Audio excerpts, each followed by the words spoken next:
تو اللہ سبحانہ تعالیٰ نے جو دین دیا ہے اس میں ہم نے ساری چیزوں کو لے کر چلنا ہے اور سب چیزوں کو بیلنس کرنا ہے. اسی دین میں سے ایک بہت اہم عمل ہے جس پہ اکثر ہم جس کو ویلیو نہیں دیتے، امپورٹنس نہیں دیتے، اور اس کی وجہ سے ہم لوگ کمزور ہو جاتے ہیں، ہمارا ایمان کمزور ہوتا رہتا ہے. وہ کیا ہے؟ اللہ کا ذکر کرنا یا جو بھی اذکار ہیں. یہ ایک ہمارے دین کا بہت اہم حصہ ہے. اکثر لوگ اس کو ویلیو نہیں دیتے کہ یار ذکر کرنے سے کیا فرق پڑتا ہے. اب انہی ذکر میں سے، انہی اذکار میں سے ایک ذکر کیا ہے جو رسول اللہ صلی اللہ علیہ وسلم نے ہمیں کیا بتایا کہ آپ صلی اللہ علیہ وسلم پہ درود بھیجنا. اب آپ صلی اللہ علیہ وسلم پہ جب ہم ایک دفعہ درود بھیجتے ہیں اس کی کیا ویلیو ہے، اس کی کیا امپورٹنس ہے، میں آپ کو بتا دوں. پوری کائنات میں اللہ کے کتنے فرشتے ہیں؟ کچھ اندازہ ہے؟ نمبر اگر میں کہوں کہ کوئی نمبر بتائیں، کوئی فگر بتائیں تو ہمیں کوئی پتہ نہیں.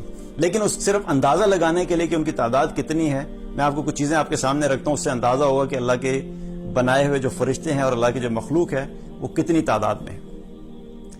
انسان کتنے ہیں؟ اس وقت دنیا میں تقریباً 7 ارب انسان ہیں، اور ہر انسان کے ساتھ 2 فرشتے ہیں دائیں بائیں، کرامن کاتبین. تو ٹوٹل کتنے فرشتے ہو گئے؟ 14 ارب فرشتے تو یہ ہو گئے. پھر اسی طریقے سے ایک حدیث میں آتا ہے، نبی صلی اللہ علیہ وسلم نے کیا فرمایا کہ اللہ تعالیٰ کے فرشتے زمین پر گھومتے رہتے ہیں اور ایسی مجالس کی تلاش میں رہتے ہیں جن مجالس میں اللہ کی کتاب پڑھی جا رہی ہو، اللہ کا ذکر کیا جا رہا ہو، اور ایسی مجالس کو فرشتے گھیر لیتے ہیں. اور پھر گھیرنے کے بعد زمین سے لے کے آسمان تک تانتا بناتے ہوئے آسمان تک پہنچ جاتے ہیں. اب زمین سے آسمان تک کور کرنے کے لیے کتنے فرشتے ہوتے ہوں گے؟ لاکھوں، کروڑوں، ارب، خرب، کوئی پتہ نہیں، لیکن بہت بڑی تعداد چاہیے. اور ایسی مجالس جو ہیں وہ ایک تو نہیں ہوتی، سائملٹینیسلی پوری دنیا میں لاکھوں کے قریب ایسی مجالس چل رہی ہوتی ہیں الحمدللہ، جہاں پہ کچھ مسلمان بیٹھ کے اللہ کے دین کی بات کر رہے ہو، اللہ کا ذکر کر رہے ہو. ہر مجلس کو فرشتوں نے گھیرا ہوا ہوتا ہے. ان سارے فرشتوں کو آپ ٹوٹل کریں تو کتنے فرشتے ہو گئے؟ بہت زیادہ. پھر اسی طریقے سے 7 آسمان ہیں. 7ویں آسمان پر بیت المعمور ہے. بیت المعمور کیا ہے کہ جہاں خانہ کعبہ ہے زمین پہ، اسی کے بالکل اپوزٹ، اسی کے بالکل اوپر فرشتوں کا کعبہ آپ کہہ لیں. اس بیت المعمور میں فرشتے طواف کرتے ہیں. جیسے ہم لوگ زمین پہ خانہ کعبہ کا طواف کرتے ہیں، بیت المعمور میں فرشتے طواف کرتے ہیں. اور وہ طواف کرتے ہیں ہر روز وہاں پر 70,000 فرشتے آتے ہیں. 70,000 فرشتے 70,000 فرشتے جب طواف کر کے چلے جاتے ہیں، پھر اس کے بعد 70,000 اگلے فرشتے آ جاتے ہیں. اور یہ جو 70,000 فرشتے چلے گئے، ان میں سے ایک فرشتہ بھی قیامت تک واپس نہیں آتا. قیامت تک ان میں سے کوئی ایک بھی فرشتہ دوبارہ واپس نہیں آئے گا. ہر روز نئے 70,000 فرشتے اللہ تعالیٰ وہاں پر بھیجتا ہے جو اس کا طواف کرتے ہیں. پھر ایک روایت میں آتا ہے کہ قیامت کے دن جب جہنم کو گھسیٹ کر لایا جائے گا میدان محشر میں، تو اس کی 70,000 لگامیں ہوں گی، اور ہر لگام کو 70,000 فرشتے نے پکڑا ہوا ہوگا. تو یہ ٹوٹل کتنے فرشتے ہو گئے؟ 4 ارب 90 کروڑ فرشتے جو جہنم کو میدان محشر میں گھسیٹ کر لے کر آئیں گے.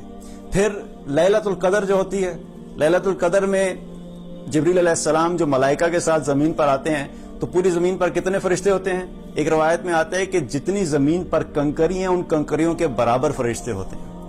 اب ان سارے فرشتوں کو اگر آپ اکٹھا کریں، زمین کے فرشتے، پہلا آسمان، دوسرا آسمان، 7 آسمان تک، تو ان کی تعداد کتنی بنتی ہے؟ انلمیٹڈ.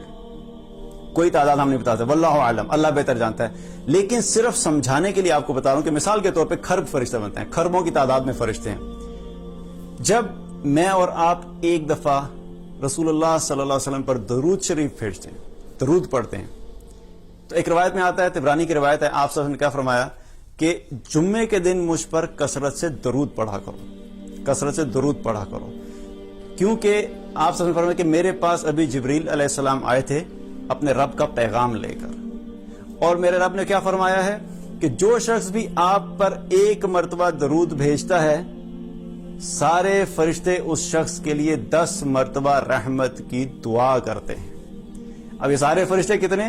یہ سارے خربوں فرشتے ایک دفعہ درود شریف پڑھنے پہ میرے اور آپ کے لیے 10 مرتبہ رحمت کی دعا کرتے ہیں. ایک دفعہ نہیں، 2 دفعہ نہیں، 10 دفعہ. اب خربوں فرشتوں کے ساتھ 10 دفعہ کو آپ ملٹیپلائی کریں تو کتنی رحمتیں ہوگی؟ لامحدود رحمتیں اس شخص کے لیے جو رسول اللہ صلی اللہ علیہ وسلم پر ایک دفعہ درود شریف پڑھتا ہے. اب درود ابراہیمی پڑھنے میں کتنا وقت لگتا ہے؟ 15 سیکنڈ تقریباً. 15 سیکنڈ. یہ جو ایک دفعہ میں نے درود شریف پڑھا ہے، اس 15 سیکنڈ میں پوری کائنات کے فرشتوں نے میرے لیے 10 مرتبہ اللہ کی بارگاہ میں رحمت کی دعا کی ہے. تو یہ طاقت ہے ایک دفعہ رسول اللہ صلی اللہ علیہ وسلم پر درود شریف بھیجنے کی اہمیت ہے. اور پھر اسی حدیث میں آگے اللہ تعالی آگے کیا فرمایا رسول اللہ صلی اللہ علیہ وسلم نے کہ اللہ سبحانہ تعالیٰ فرماتا ہے کہ میں اپنی طرف سے ایسے شخص کے اوپر 10 رحمتیں نازل کروں گا. کنفرمیشن بھی دے دی, خالی فرشتوں کی دعا نہیں ہے, ساتھ ساتھ کنفرمیشن بھی دے دی کہ فرشتے جب دعا کرتے ہیں تو میں کروں گا. تو آپ سوچئے اس شخص کی زندگی میں کتنی رحمتیں ہوں گی, کتنی برکتیں ہوں گی جو کثرت سے رسول اللہ صلی اللہ علیہ وسلم پر درود شریف بھیجتا ہو.